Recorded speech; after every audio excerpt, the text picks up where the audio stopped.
क्षण गवाए। मैंने क्यों कविताओं का अंगिका में अनुवाद किया, यह जानना बहुत है। यह अनुभवास्मय है। समय जो बिल्कुल अपरिचित है, आप समय के बीच हैं लेकिन आप पहचान नहीं पा रहे। वो इतना गड्ढमड्ढ हो गया है, चेहरा इतना विकृत हो गया है कि आप अपनी ही पहचान, अपने लोगों की पहचान खो चुके हैं, परिवार की पहचान खो सके हैं। घर में भाई बहन के बीच एक विचित्र स्थिति पैदा हो गई है। समाज की तो बात छोड़ दीजिए, देश की तो बात छोड़ दीजिए, नेतागिरी की बात छोड़ दीजिए। वहां से आप घर से जब निकलेंगे तो पूरे देश के अंतिम व्यक्ति के छोर तक जब पहुंचेंगे तो आपको लगेगा कि वह जो मेरा कल परिचित था वह आज नहीं। ऐसे विषम परिस्थिति, ये कविता वहां पर से जन्मती है, ये घर से जन्मती है।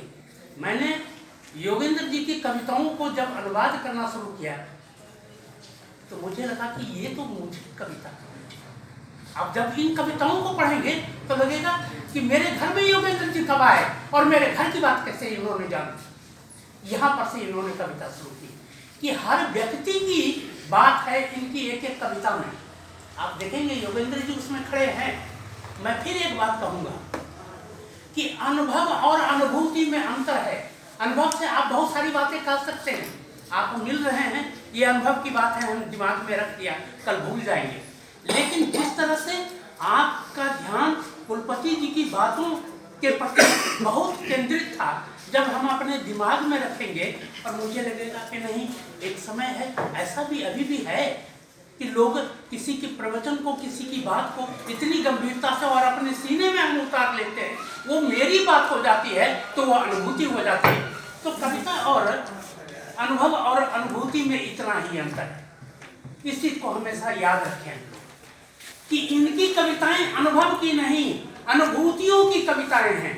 इन्होंने जिया है, उस क्षण को जिया है और वो सबके लिए बन गया है। और जब मैंने वहां पर मैं पहुंचा उनकी कविताओं के उस मूल केंद्र पर, तो मुझे लगा कि इसका अनुवाद होना चाहिए। और फिर उसी भाव को किस तरह, मेरी बात बहुत कठिनाई थी क्योंकि मैं शहर में रह करके भी आज मैं गांव का आदमी हूँ। एकदम मैं कह रहा हूँ कि मैं गांव का आदमी हूँ।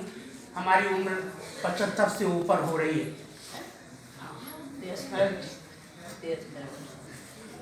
75 से ऊपर जा रही है और 76 में मैं प्रवेश कर रहा हूँ। लेकिन आज भी मैं अंगिका से नहीं कटा हुआ।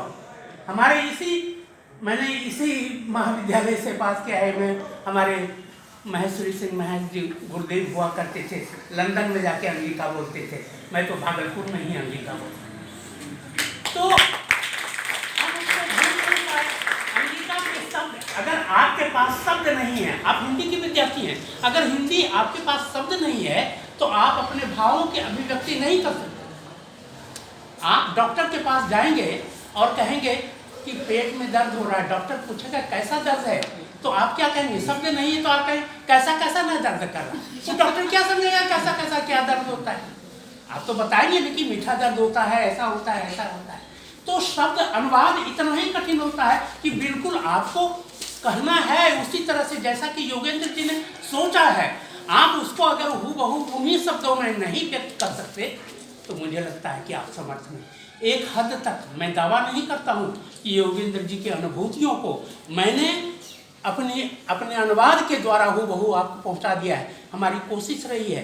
लेकिन जो प्रशंसाएँ आई हैं हमारे पास, उससे मुझे संतुष्टि मिली कि मैंने योगेंद्र जी की कविताओं की सहायता न्याय नहीं किया है। लेकिन अनुवाद का महत्व नहीं, मैं फिर कहूँगा कि अगर आप योगेंद्र जी की कविताओं को नहीं पढ़ते हैं, कोई जरूरी नहीं है पढ़ना, लेकिन अगर आप आदमी होना चाहते हैं, अगर आप चाहते हैं कि हम जिस समय में जीना चाहते हैं, हमारा चेहरा विकृत हो गया है, हमारे समाज का चेहरा विकृत हो गया है, हमारे संबंधों का चेहरा विकृत हो गया है, घर में बेटे और संतान के साथ हमारा संबंध अच्छा नहीं रहा है, तो जरूरी है कि हम योगेंद्र जी की कविताओं को पढ़ें और फिर से हम अतीत में उस संस्कृति को जीने की कोशिश करें जो हमारे लिए बहुत जरूरी है, हमारे जीवन के लिए, हमारे समाज के लिए, हमारे देश के लिए और आने वाले भविष्य के लिए। बस इन्हीं बातों के साथ मैं